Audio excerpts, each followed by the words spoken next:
Hello and welcome to another episode of LItbashing, where the L stands for Legions, the I stands for Imperialis, and the Kitbashing stands for Kitbashing. This will be another traditional kitbash using only plastic Games Workshop bits. Not only that, but only bits on the Legions Imperialis infantry sprue.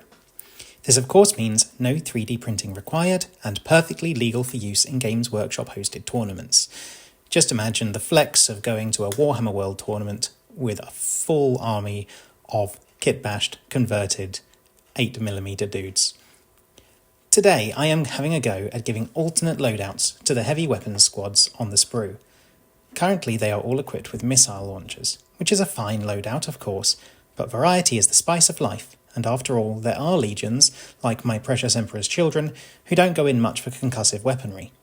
Their heavy weapons specialists, the SunKillers, who presumably kill suns, exclusively use energy weapons. As such, I'll be equipping my teeny tiny Mark 6 Marines with shoulder-mounted Lascannons.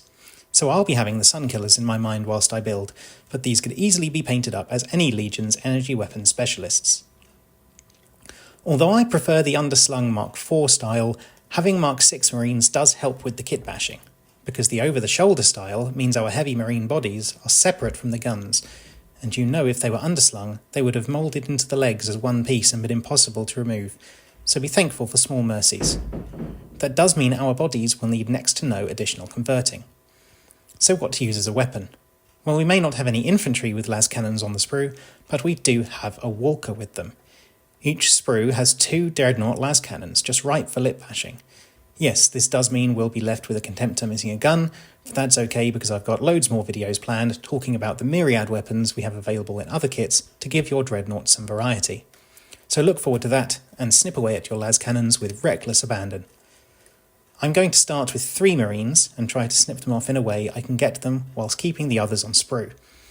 I'm starting with 3 because this is an experiment, and I don't want to risk too many until I'm sure of the method.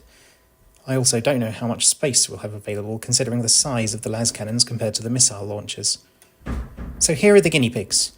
The guinea pigs, by the way, were the 11th Legion, I think, if my knowledge of the lore is accurate. But like all guinea pigs, they will need guns. Even though we're going to be giving them Lascannons, we will still be needing the missile launchers for 2 main reasons. 1, the arm, and 2, the hands. The hands could be sculpted with green stuff, but there's no sense making work for ourselves if we can use what we have available. So find yourself 3 of part 30, the 2-handed missile launcher. There is a commander one-handed one in there too, but we won't need that one for this base.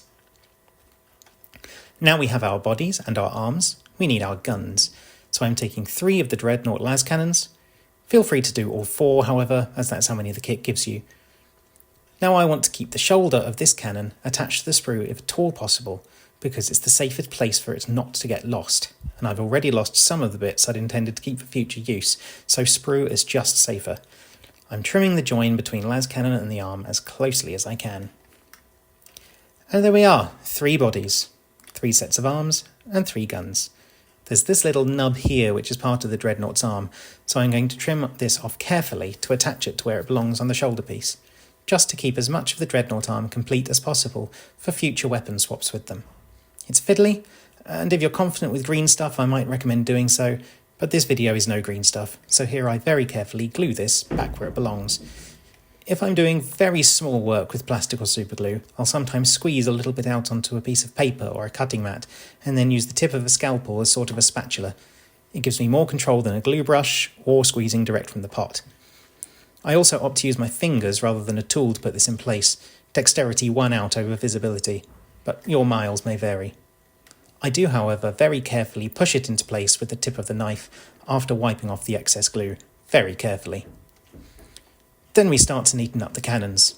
I don't know yet which parts of the missile launcher I'll be keeping, so just for future ease I'm cleaning up all the mould lines and nubs of the Lascannons, that way whichever parts I use will be ready when the time comes. Here I compare the shapes of the guns. The idea is to find similar lines and shapes that can guide the cuts to make guesswork as little as possible. You will see there are 2 sort of zigzag shapes, like Tetris Z pieces on both weapons, so I'm going to cut along those for the butt of the gun, and they should fit like Tetris pieces. I mentioned the hands. The hands are attached to the bit of the missile launcher I want to remove, so it looks like I'm removing the hands. The worst bit here was trying not to lose them. Otherwise, it's just a simple straight cut along the barrel. Before attaching the hands, I do a genuinely unnecessary step, but I thought I'd be a perfectionist for you all watching, and I shaved away some of that filler mould between the left arm and the face, rounding that forearm off slightly, which should help with shading later and stops those unavoidable flat surfaces the internet went, well, internet-y about a little while ago. Then, very carefully, I stick those teeny hands to the model. I want a strong join here, so I'm squeezing straight from the pot, but do be careful of those details. Again, fingers one out over tweezers here because I didn't want to ping those little tiny fists across the kitchen. Once those are all on and can be setting to the side, let's make the guns. There's that Z shape we're going to be following. The missile ammo needs to be carefully scraped away, and the barrels of both weapons cut off as straight and clean as possible. For the first time, I use a cutting mat, not my finger for the barrels, because I want a very straight, clean cut. And here's another close-up of that Z again. I'm checking this again and again to make sure I cut the right sections out. And there's the arm, and here's the butt. And the focus is on the lamp. There we go. All the pieces of the weapon will be stuck. They are far too small for pinning with any wire I have available, so I am using a lot more glue than probably necessary, but I really want that strong join. Stick the pieces together along the join, and here we have a teeny tiny shoulder-mounted Lascannon. Whilst the glue is still malleable, check it straight, then it's time to do the other two in the same method. Be aware that the Z shape will be slightly different on the left and right Lascannons, but they all do have a viable Z. With the bodies still on the sprue for grip and stability, I put glue direct onto the shoulder and the fist and line up the sockets. I check that it's pointing at least straight ahead, I don't want it pointing at the ground, by comparing it with the straight line of the base nub. I then attach his two brothers. And there we have 3 Lascannon heavy weapons teams. SunKillers, however you decide to paint them.